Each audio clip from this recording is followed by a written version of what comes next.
The National Women's Organizer for the NDC. It was convened in Cape Coast on the campus of the University of Cape Coast, right? Well, subsequently, she's here to join us. I don't know whether I saw her yesterday evening at Semi Jane Feast. Did I see you? Rather, the engagement ceremony in the morning. Okay, you didn't go for the evening? No, I was tired. You were just too tired. Yeah. And then also we have Hajia Laura too. Thank you for joining us. My friend really invites me. Yes, she convened her beautiful, sumptuous birthday party. Went on for hours, and only Johnny Hughes was invited. Wow. Very discriminatory, but still. Wow. So my body, how are you? I'm fine, thank you. Since you are my body, I'll let that one go. Yeah, let it slide. Yes. Anyway, Margot, we're inching close to the Christmas. Any recollections you want to make for the year, things you have to be thankful for, just in case we're not able to meet before the year closes? Okay, thank you very much for having me, and especially a good morning to your viewers across the globe. Christmas. Apparently, I forgot about Christmas because I was busy campaigning. I am now London. Yes. You know. You're not landed. You haven't landed. No, I am now landed. Hey. I'm now realizing that there are things around. A lot of things happening I didn't even know. You mean you're still recovering? It's something like that. I'm okay, but I wasn't so conscious of the things around. My focus was on the elections, So Christmas, we are grateful to God, for myself, throughout the campaign, like a 2-month intensive campaign, it was successful. I mean, no casualties, nothing like, God has been good. God has been very good. And the year have come to meet us again.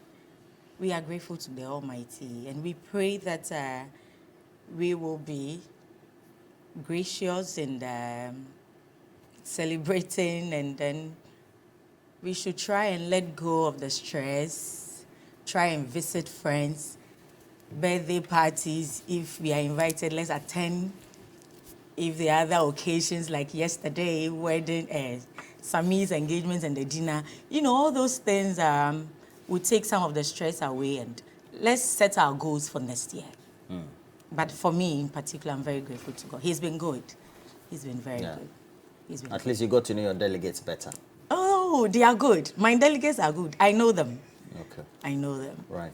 They decide at a particular point who to lead them. Alban Babin said something which was very profound. He said, if you want to lead me, or if I want to lead you and you say not now, why do I get angry? So my delegates are very good. As for the NDC Women's Front, they are very good, and I say especially a good morning to them. Right. All of them. Right. We have very, not only beautiful, but intelligent crop of young men and women across the two political divides. Good to know as well. And I've always been encouraging you to go for a seat or stand for a position. You said no. As for you, I'll go and support you. She's a strategist. Even though she didn't come to support me, I'll go and support her. She can only support you from behind. She supported in prayers. In prayers, yes. And then well wishes. Anyway, people you want to say, or some event you want to recollect for the year, particularly as it is winding up. Well, for me, good morning to Margot. Good morning today. It's been a while. Yeah. It's been a long while since I saw it, but that was a bold step you took. There's nothing like a small election. An election, no matter how low-key it is an election. And even for you taking that decision to lead women in your party, I think it's something that we need to congratulate you on. And seeing you all composed after such a hectic election, that shows that you are really poised for greater things ahead. Congratulations, even though you didn't win. It's not for her, I said generally. No, let me. I haven't seen her in a while. Okay. But generally, it's been quite a tough year for me. I lost a family. I lost a sister. And it's been up and down, but we have life. That's the most important thing. There's life. We are healthy, and all we can pray for is long life and health.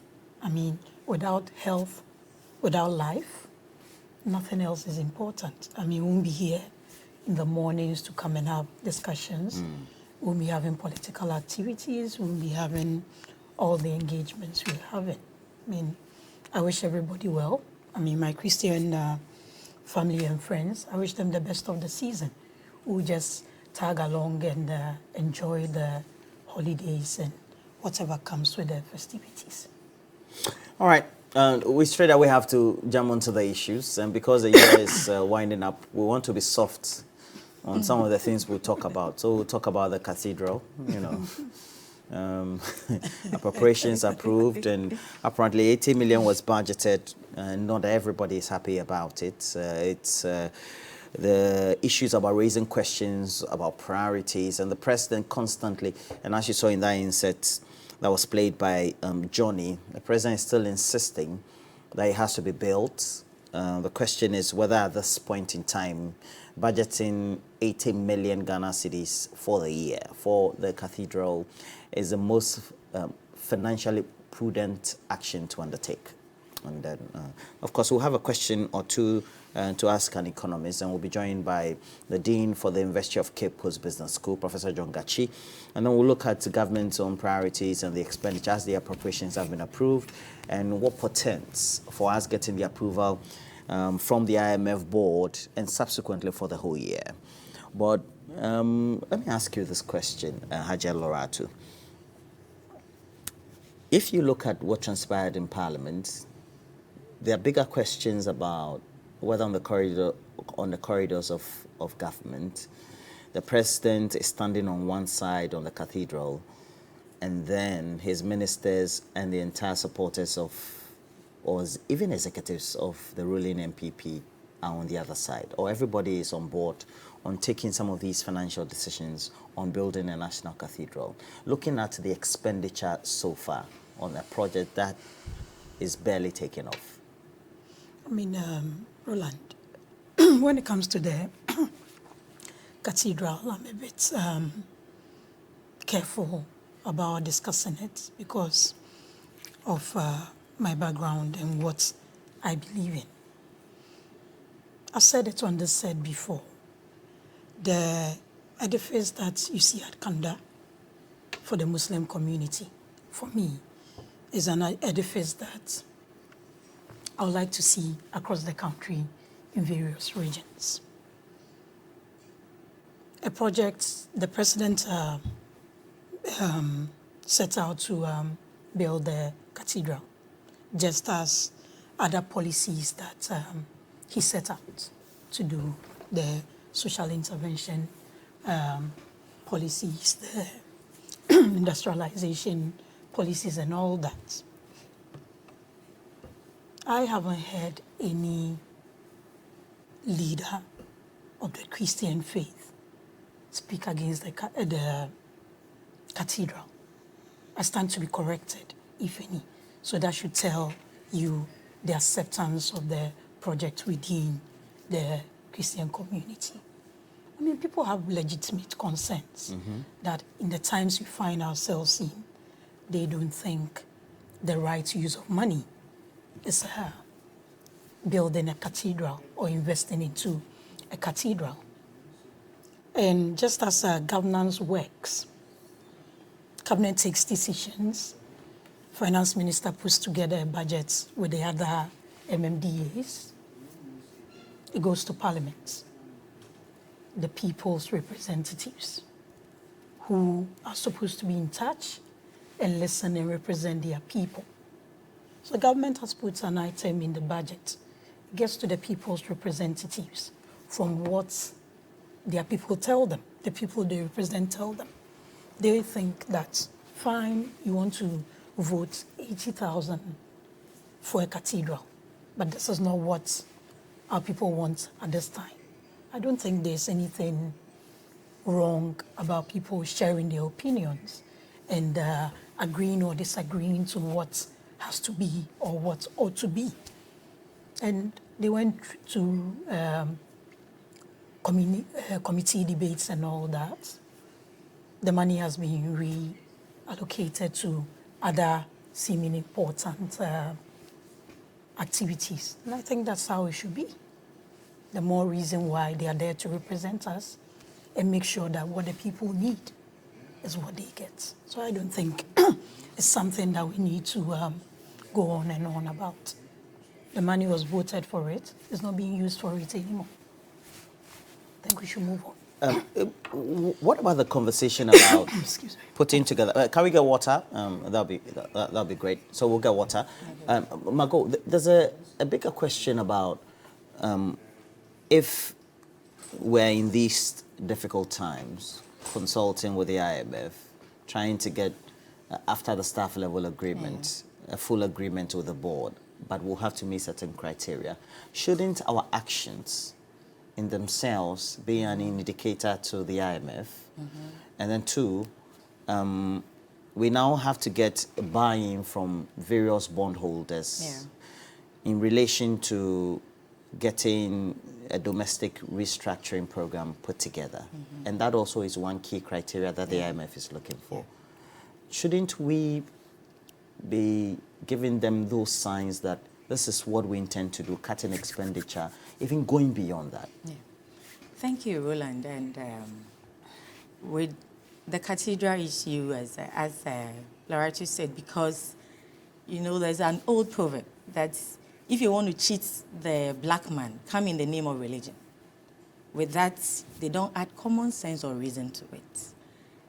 Anything religion, we attach so much sentiment to it. So going straight to the point will make you look as if you are antichrist. I've already heard the president say that.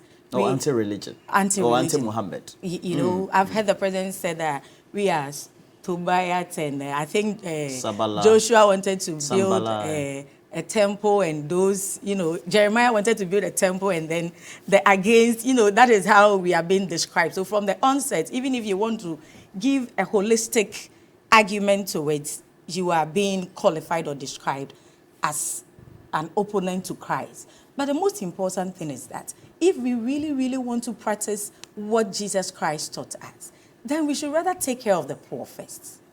As Johnny said earlier, there are very basic things that are needed, basic social amenities, regardless of even IMF and all the big, big things. How is the society faring? The children, the women, the vulnerable, what is their state? Hospitals, how are they taken care of? What is happening? The basic things that every government is supposed to provide. How are we faring there? Why the cathedral? I don't have a problem if we have enough. And God realizes that we have enough and we want to share with him. But I think where we are now at a crossroad, this is not prudent for any government to do this. A lot of reasons have gone into this, yet the president is on it that he wants to build a cathedral. Looking at the IMF situation, where we are, negotiations, there's agencies rating us down because of this debt restructuring, a whole lot. We are in a mess already. I am surprised the government's focus, or the president's focus is on the cathedral. I don't know how the cathedral is coming to solve all these problems. I don't know. Maybe prophetically, he's been prophesied that the cathedral, building the cathedral will solve this problem for us. Then he should maybe come clear and tell us and let us know what exactly is into it. Other than that, it doesn't really make sense to me. Why in the midst of all this difficulty, the president is sitting on the fence and just looking at one side? There are lots of issues going on. If you go around this country and you see the state in which human beings are living, Roland, it is so appalling. And you will be shocked that there are leaders in this country. Why are we not concerned? The way the president is more, he is even more than Jesus Christ. Why is he not concerned about the poor as Jesus taught us? That is what he taught us. He said, when I was naked, you didn't clothe me. When I was hungry, you didn't feed me. So I expect that the president will put in policies that will give people shelter, will give people food, will give people life. Then, maybe when we are done with that, we can go into building a cathedral. what somebody must tell the president. He must leave the reality. We are Ghanaians. I don't know which country he's leading, but for this country, we don't need a cathedral. Did you hear the president say that for a country that has not gone through civil strife, civil war, we're not in conflict, it has to be the grace of God? I mean, Jesus Christ, and if we take our Muslim brothers and sisters, Muhammad, it's at the forefront of protection. Protection. It's like Aja Guraja movement, protection. And protection is very important. Brilliant. And this is all divine intervention. So if the president is saying that, perhaps he has a good point. So with the we've not gone through civil unrest, but what about the labor unrest? Labor's going on strike, agencies are folding up companies. What has he thought about the ripple effects? Or he wants us to come up with arms and guns and start shouting on the street before he will know that something is happening. There are a lot of signs that are indicating that we are not in good times. There are lots of signs that are indicating that we are not in good times.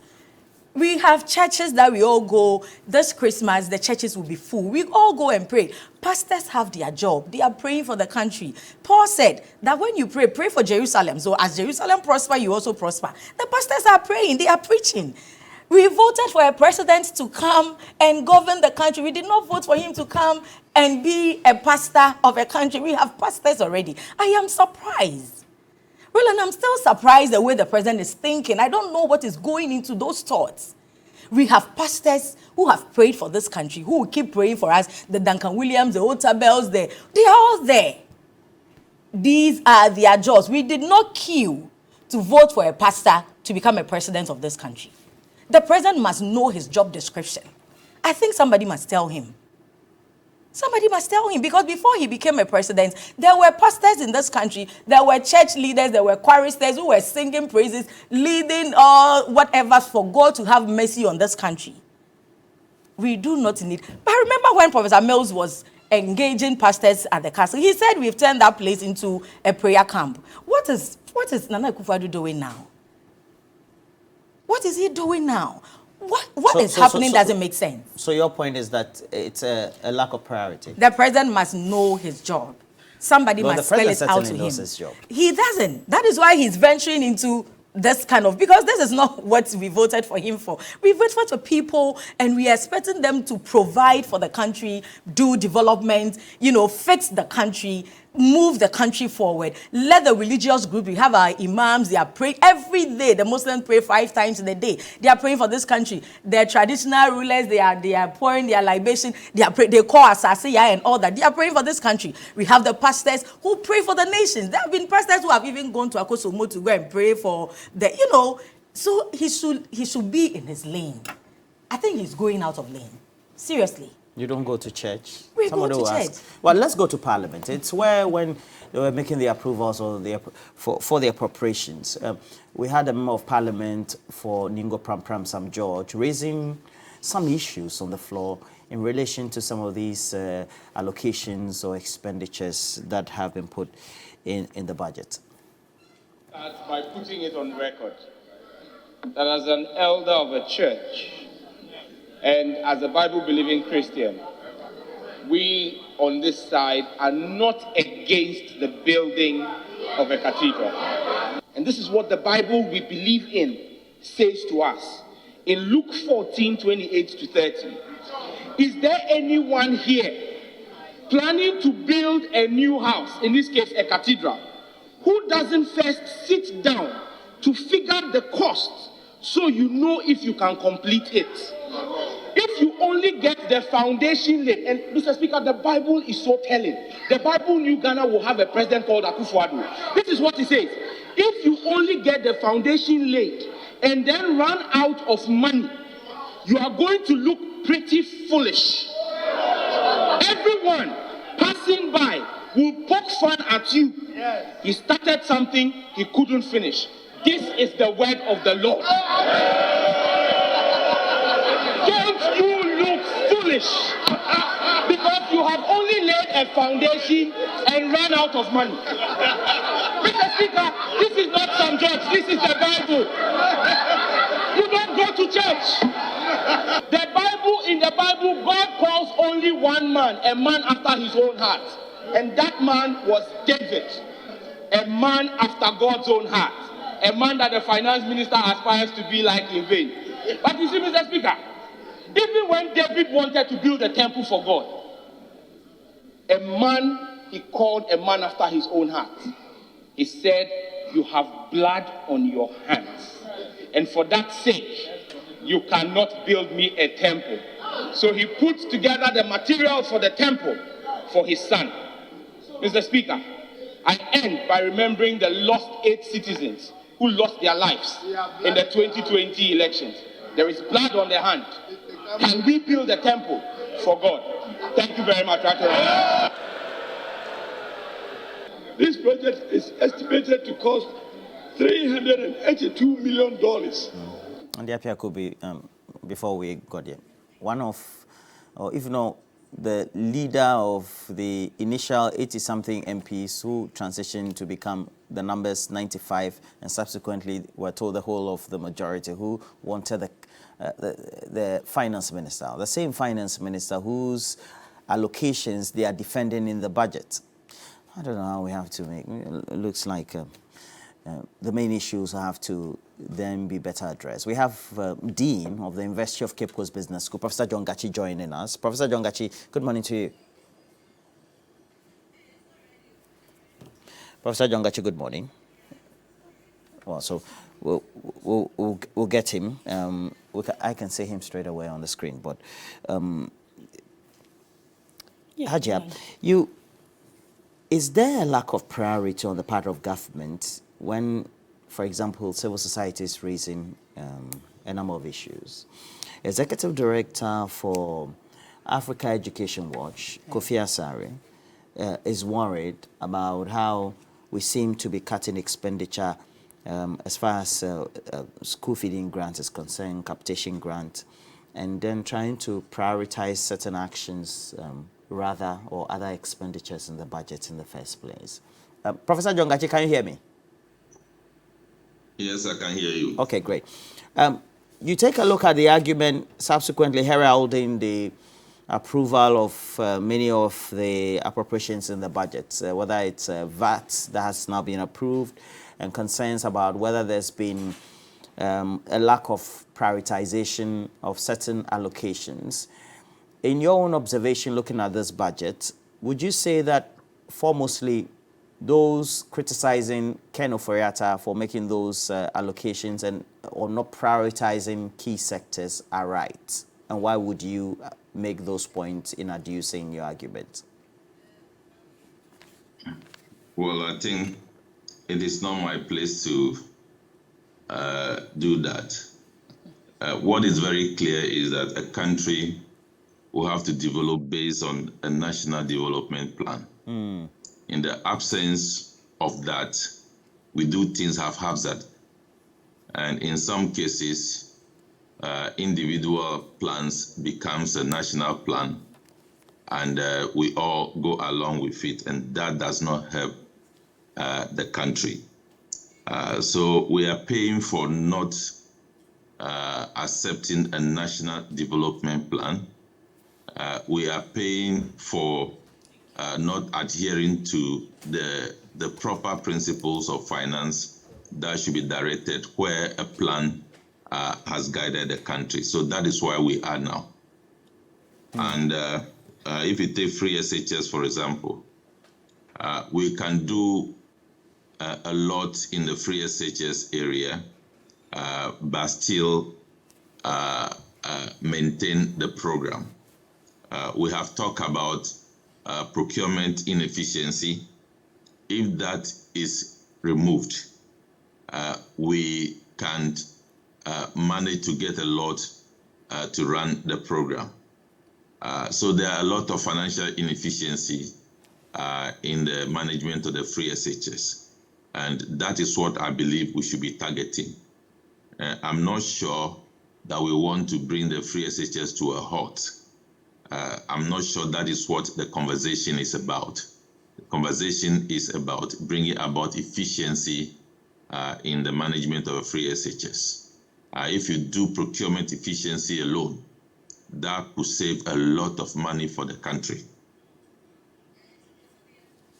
Now, at what point do we have to say that the expenditures or the allocations in this budget, in relation to the discussions we're having with the IMF, making the effort to get the board approval, do or do not send the right sort of signals in terms of what we're ready to sacrifice as a country?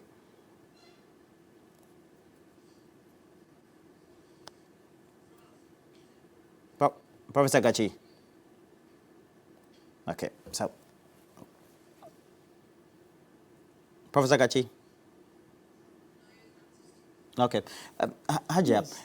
The question about whether on the corridors of government we're sending the right signals in terms of the allocations we're making the right sort of sacrifices, apart from just saying that workshops should be held in-house in many ministries, departments, because the argument is that we're not prioritizing and ready to sacrifice hard enough. I beg to differ from that line of argument. I mean, there's been a lot that is going on and still going on. And to reiterate what the good professor said, I mean, those interventions like free SHS, if you go to Ministry of Education today, the kind of innovations and interventions and improvements that have been brought into the educational sector over the past 6 years has been quite impressive. I mean, moving from Get Fund, finishing legacy projects, over 1,000 legacy projects, the STEM education. When you come to the communication and digitalization sector, we all know what has gone on with the digitalization of our economy to block some of the loopholes that Professor is referring to, so revenue, we can have enough revenue into the system. Because if you are interfacing with a system, it's difficult for you to be dealing with Goro boys and all those things that deny the nation of revenue. So some of these things, I mean, talking about the Cathedral, making it seem as if that's the only thing that we are focusing on, I think is a bit belaboring the point. There was a whole budget read for different sectors of the economy, from education to health to tourism, labor, and all that. All those things have been given. They've gone to the committee level. Out of all the billions of cedis that was budgeted, that was that quantum that was put at the Cathedral. Like I said, people have their opinions and can share it as citizens and everything. They don't find it as a prudent expenditure in the times we find ourselves in. Government thought we should put it in, do it bit by bit, and deal with it. All other things had their, I was speaking to one member of parliament, and even for some institutions, in all these times that we are cutting discretionary funding, we are cutting expenditure by 30%, cutting back on government appointee salaries and all that, reorganizing. There were some institutions that couldn't finish spending the amount that was allocated to them in 2022. You know, a lot goes into putting a budget together. The budget is not just put together just by one person. There's a lot of consultations. The guidelines are put out. Institutions go and prioritize their budget. It comes to the Ministry of Finance, they do it. It goes to Parliament, Cabinet does it. I don't think there's any social intervention policy or social intervention project that has been deprived of funds in this 2023 budget. At least I know LEAP has been increased. School feeding has been increased marginally. All those social intervention projects. And when you even come to all the other things that are happening, when you come to youth employment, Youth Start was launched not long ago with GHc80M calling for applications for youth. When you go to Youth Employment Agency, they're still going on with a lot of models for the advancement of youth and the training of youth and employment of youth. So a lot is going on in the. I don't think the country has come to. It's been a difficult year, no doubt about it. We've seen the depreciation of the cedi that is also picking up now because of the uncertainties. I mean, no investor wants to come into your economy when there's a lot of uncertainty. But the moment the staff level agreement was announced, you saw how the cedi picked up. Another thing is the gold, building our gold reserve and further to that using it to get oil and all that. As I speak to you, BOJ has been able to buy 26,000 ounces of gold from Newmont.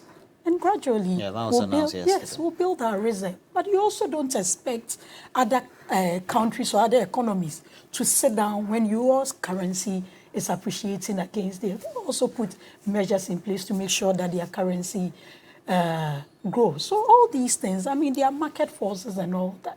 All these things come to play in terms of the economy running and all that. We run a liberal economy. It's not like we have price control, that people do it. When the fuel prices were rising, diesel rose up to a high of 23 cedis and change. Now it's about between 16 cedis and 16 cedis and change. That's why we are appealing to the business community. At least look at these changes. Look at what this season means, and kindly reduce your prices to reflect what the situation is. All right. Professor John Gachi, can you hear me now? Yes. Okay. So the question I asked before the audio went off was basically in relation... I cannot hear anything. You can't. You can't. I can hear. You can't. You can't. All right. Are you on mute? All right. All right. So at what point in time do we have to agree with government that some of the allocations are of a priority or not of a priority? Thank you. The budget was read in other areas, not just the cathedral, so that it doesn't look like we are only attacking the cathedral. But I strongly believe that Jesus Christ, President Nanado believes in, will be very happy if the 80 million allocated for the cathedral is given to the poor and the needy, is invested in education. Africa has a lot of problems, and most of those problems can be solved by proper or efficient education. You understand? So let's look at where the country is falling short and how we can build or brace ourselves for, because the world is evolving. Times are changing. We are way, way, way, way below other countries. So the Jesus that I said that the president believes in will be much happier if the 80 million is invested in the future of this country, which is the youth. Basic education. Do you know that per research, the number of churches we have in this country outnumbers the number of basic schools we have in this country? So why do we need a cathedral? So not that we are attacking the cathedral, but we want the president to know that the God that he believes in takes much interest in building future generations than just giving him a temple, because the Bible has even said that he do not live in temples. He lives in us. So that is very important. That is why we still think the cathedral is not much of importance. As for a country as Ghana, let's look at what we can do.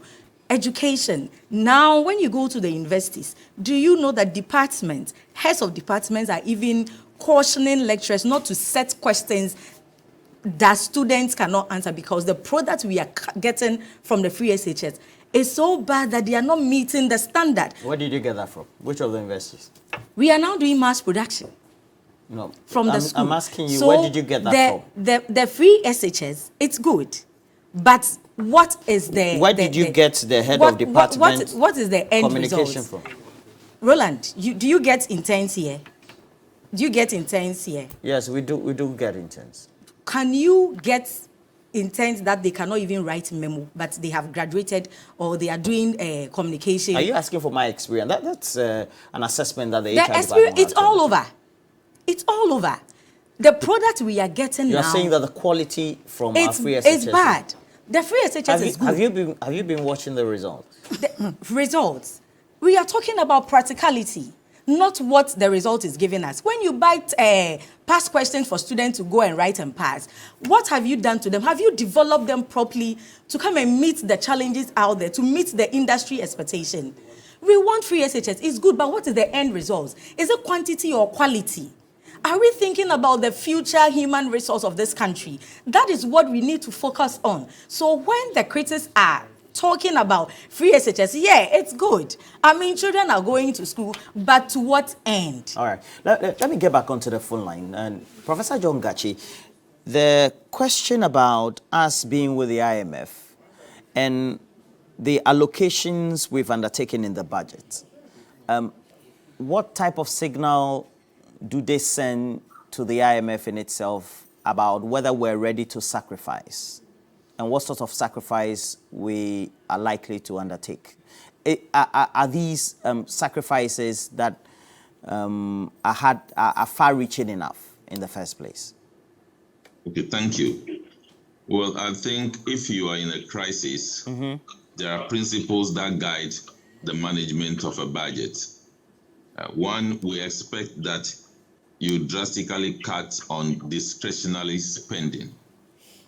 And then we also encourage that you cannot do much about what is called statutory spending. For example, interest on loan, you cannot do much about it. Of course, the moment you trigger debt restructuring, you are doing something about payment of interest to make your books look good. You cannot do much about compensation. So that, to a large extent, we are not touching them. So when it comes to discretionary spending,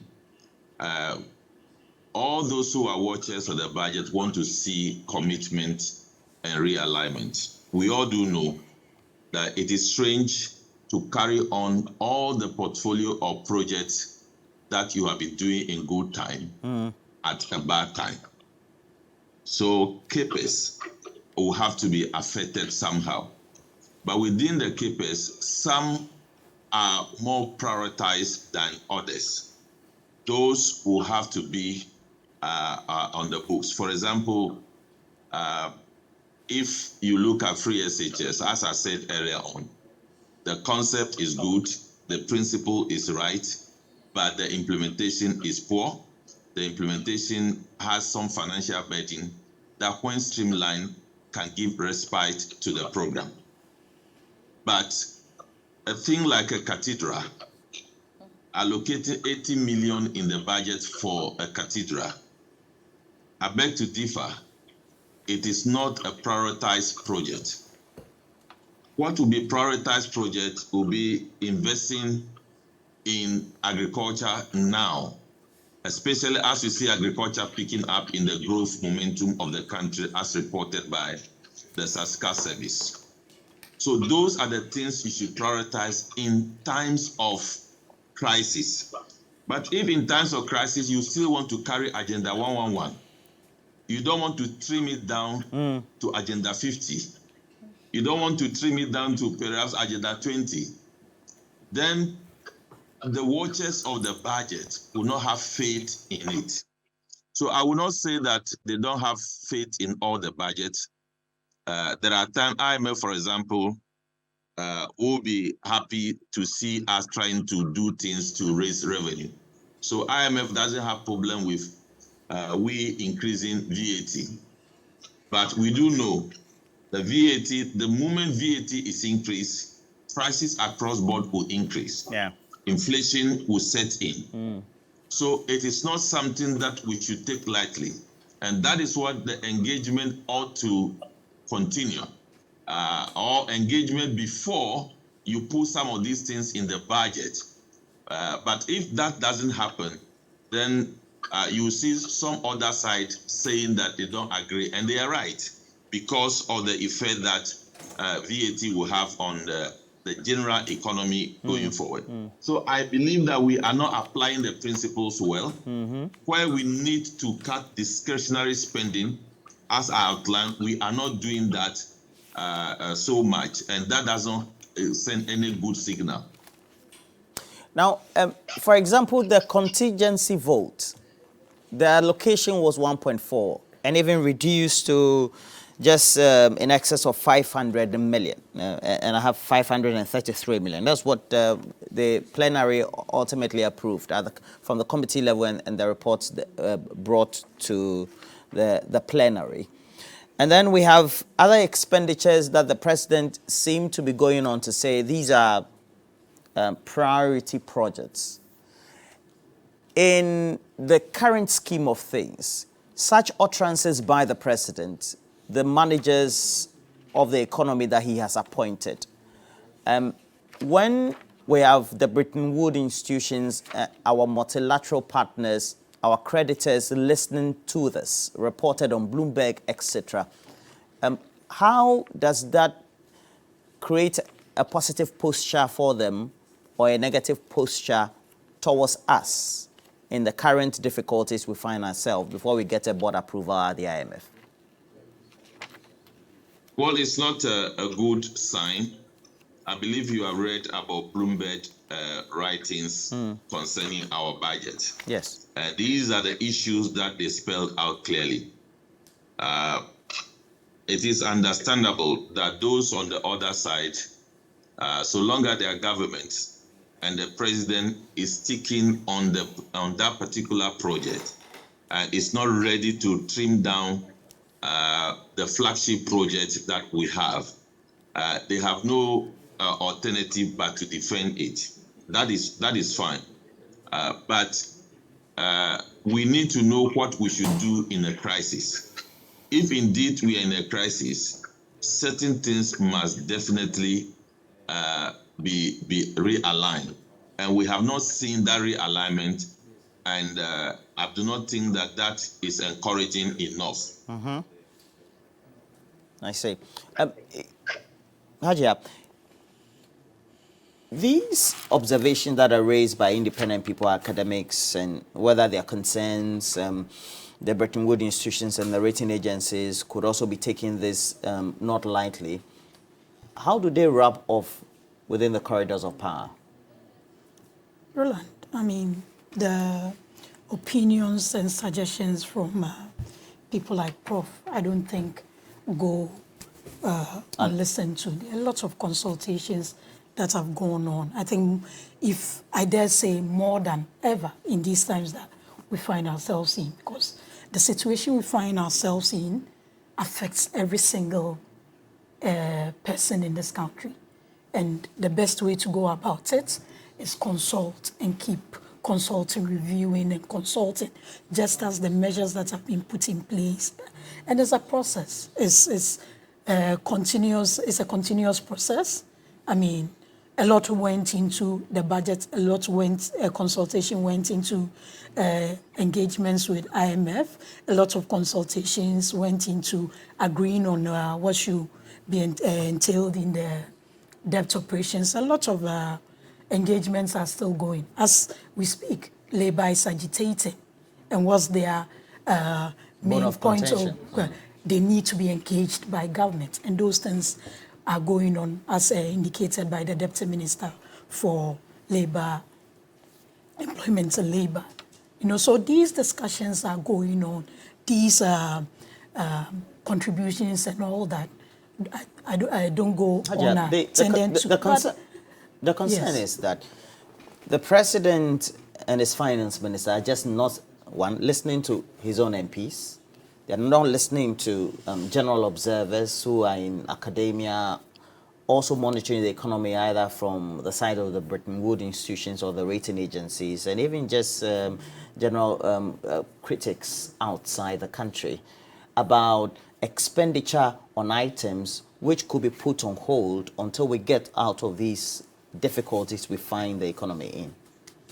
When you say the president doesn't listen, I find it a bit difficult to relate to, because this is the same president prior to all these hardships and all that was engaging us when we had COVID and all that. This is the same president that not long ago, met the various stakeholders in our business community, met market women, met Association of Ghana Industries, met Forex Bureau, the people that matter when it comes to our economy and what goes into the economy. After that, those series of meetings, there were press releases put out with it. That was one of the engagements that came up with BOG restricting Forex to the people importing poultry and all those staples we could produce here. So when you say he doesn't listen, it's a bit difficult for me to relate to. It's one thing so to you and government communicators, the president is listening.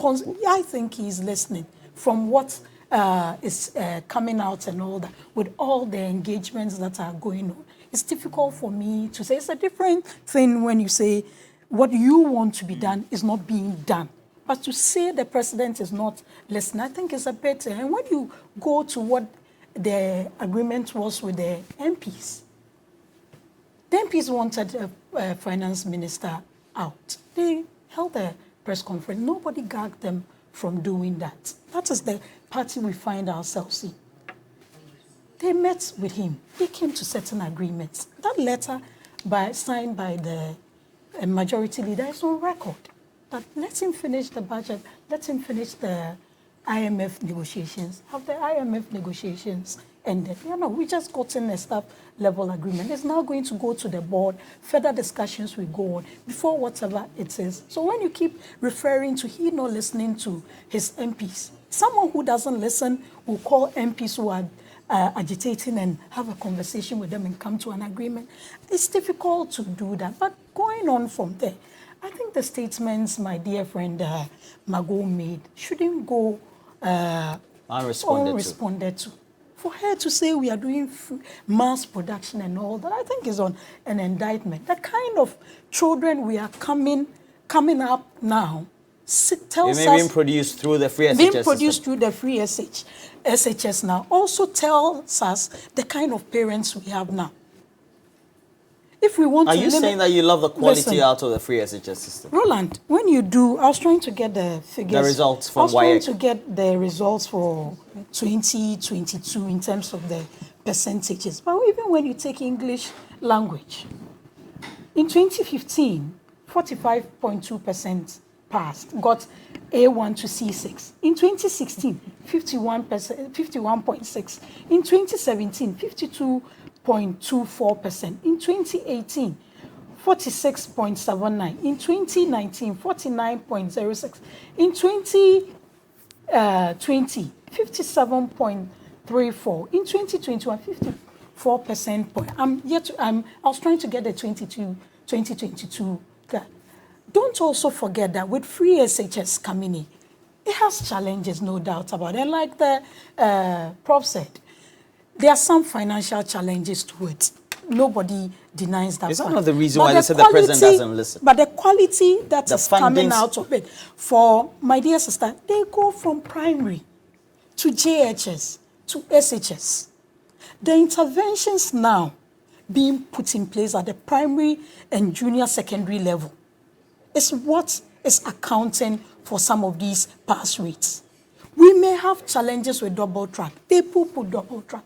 But what we are not realizing double track is doing is that double track is limiting class sizes. It's giving us smaller class sizes and making teaching and learning easier. Even with that, we are gradually in transition getting out of it. Free SHS is a bold policy, and she has admitted to it. It's good.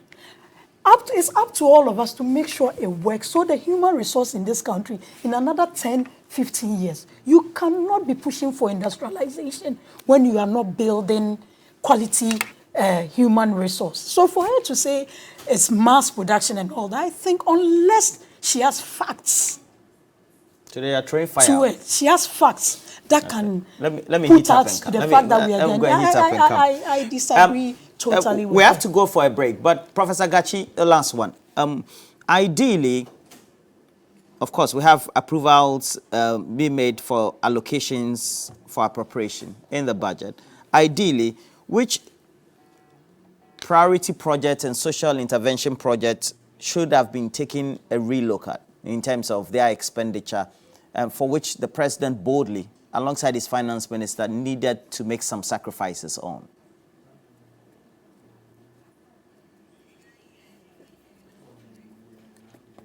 We're taking a break. We'll be right back.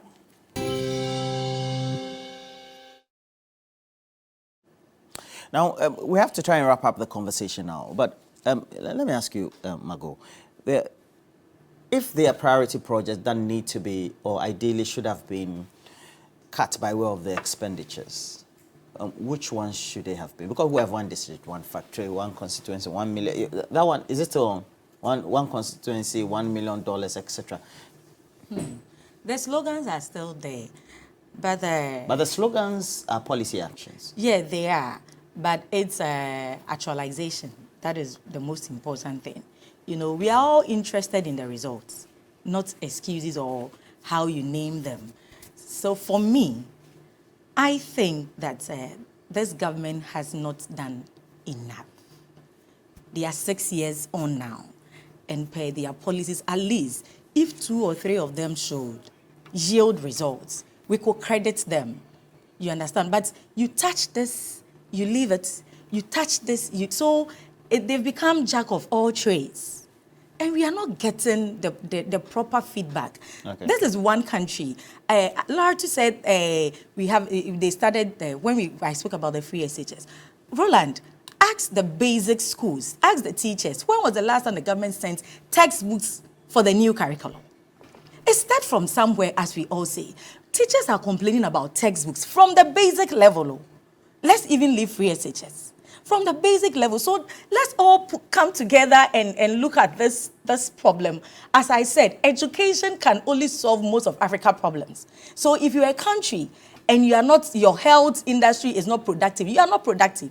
If you're a country and your education level is not up to standard, we are in a world, we are not in isolation. We need to catch up.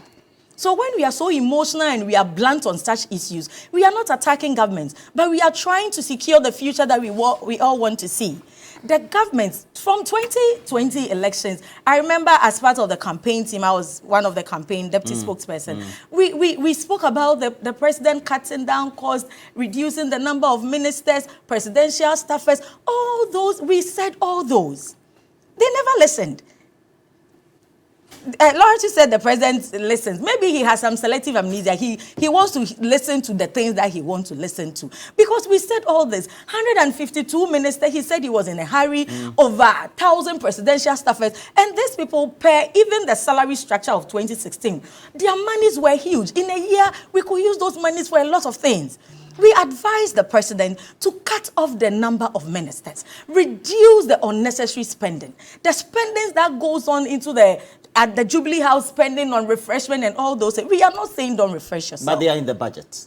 And those have been cut. For example, fuel coupons, etc. have been cut. But let me get on to the phone lines. And Professor John Gachi will give us his wrap-up comments. Prof, if there have to be huge expenditures and these will have to be related to cuts, which of the priority projects need to be looked at in the way we undertake these appropriations within the year, even though they've been approved, as a sign of commitment from the president or government? Okay, thank you. I think I need to bring the general principle first. I think the general principle is that if you're managing a crisis, you should do it in such a way that when you cut, you are still sustaining some growth in your economy. Because at the end of the day, growth of the economy is what will take you out of the crisis.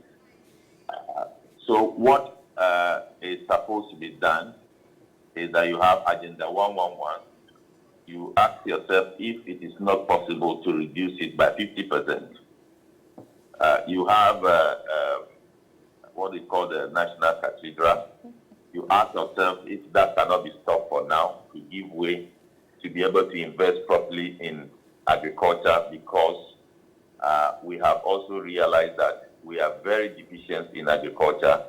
we are importing all manner of things, and that is affecting our economy. So we direct that energy to agriculture. So that is what we're supposed to do. Then we streamline some of the social programs to bring about efficiency. Leave, for example, because poverty has been deepened due to the crisis we find ourselves. A lot of people have gone down the poverty line. So you need to streamline that so that the amount that you are giving to people under leave meant for those people under leave is actually given to them, so that those who are not supposed to be getting that amount don't get it. So those are the things I think we need to be doing. Then we also need to look at some of the programs. I've mentioned some of them that we have undertaken. We ask ourselves whether we cannot cut back on some of the programs. Then we can now focus on the programs that are entrepreneurial driven. Because as I said, you need to match your quest to sustain growth against managing the economy. So that you take away all those burdens and focus on entrepreneurial activities for the country. And I believe with time, some respect will come to our finances. In light of some of these actions and observations you're making, and what is really on the ground, what has been approved, and what the expenditure will be if we have to stick to it, could we have some difficulties being faced in reaching a board agreement? Well, the board agreement has been predicated on about three things. One is debt restructuring being successful. Two, it's about revenue measures. And then I think the last one is about managing an economy without new employment on the payroll. That is a freeze on the payroll. Those are the important things that should be achieved for the program to be approved now. But we have seen in the budget freeze on employment. But my problem is you don't see freeze on employment by just a statement in the budget. You will need to monitor that to see that it has really happened. So you don't need first quarter to do that. Perhaps the end of second quarter or third quarter. Then the debt restructuring or debt exchange program has created chaos.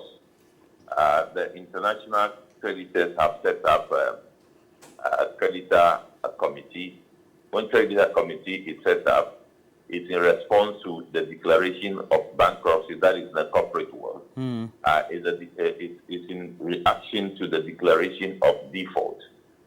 So that is also going to be a challenge. We also have pension funds, etc., complaining, largely labor. The area that we are getting success because of regulatory pressure is the banks. So as to whether or not the debt exchange program is going to be successful, I can't tell for now. But the point is that if these things are not successful, then the agreement will not be reached. But you're positive we can get there if we tread cautiously, sticking by the actions we've undertaken so far, despite the labor agitations and... Well, I think unfortunately, the approach adopted has, that is not the way it ought to be done. I believe, having said that, we still have time for engagement. So I believe the finance ministry is engaging. If they are successful, then the program will be successful. If they are not successful, the program will not be successful. But let us bear in mind that debt is not equity. Anytime you take debt from people, you have covenanted and expressed that you will pay principal at maturity and you pay coupon on interest periodically. Whether you have money or not, that is hanging on your head. So let us bear that in mind. That is the reason why you need to negotiate. It is not easy for a government to claim and to think that if the deadline is passed, then you are on your own. You are not on your own. The debt is hanging on you. You will pay it one day. But I believe we cannot turn around and speed up the engagement and to see whether a new agreement will come on board. Because for somebody having 7 billion indebted to you and you say there's no interest, the effect on the books of the person in terms of interest income is so huge. So all those things will have to be looked at for us to see whether an agreement can be reached or not. All right. Should we be having fears that due to the way we have structured our own market, our local banks or banks operating in Ghana have been highly exposed? And how highly have they been exposed? Well, some of the banks have been downgraded because of the exposure. Some of them, you see, if you look at the banks, the major source of their income is the interest income. So the interest income will be hit very hard, and that would downplay their performance going forward. Already, regulatory measures have come up that banks cannot pay dividends until some time. And bear in mind that from the financial and banking sector cleanup, the banks have been told not to pay dividends, or at least some of the banks have not been paying dividends over time. So it means that from the banking sector cleanup up to now, investors are not getting any benefit from their investments, and that can discourage investment in banking. So the risk is very high.